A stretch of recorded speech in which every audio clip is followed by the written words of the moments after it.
Okay, I've had a bunch of people ask me about this temperature controller right here. They're thinking that this temperature controller controls the temperature of the bed, which it really does not. What it controls is it prevents the bed from getting too hot.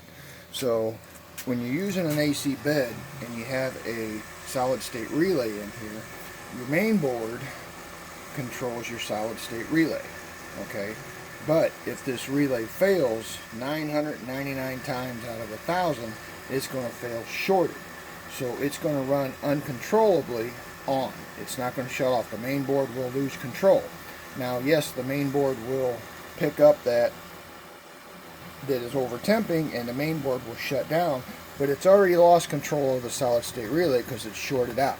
Okay, the AC line coming in is shorted out. So you got 100% heating going to the bed at all times. Now, a silicone bed gets really hot whenever you leave it on 100%. So what I've done is the output of this temperature controller controls this relay down here. Okay, and it's on the normally closed contacts.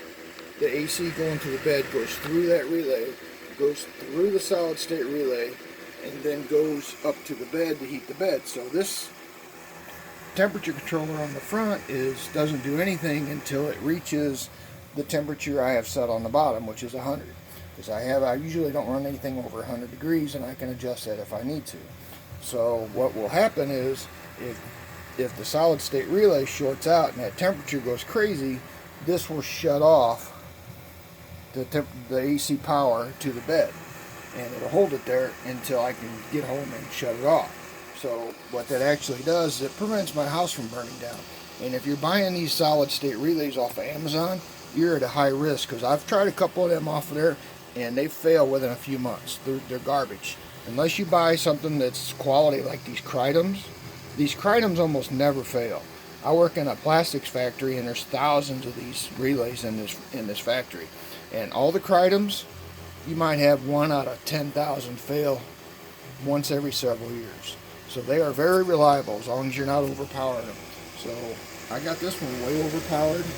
So this one here is a 60 amp. I believe it's a 50 amp. This one is a 50 amp, and you'll never see that. So it's way overpowered, so it doesn't run that hot.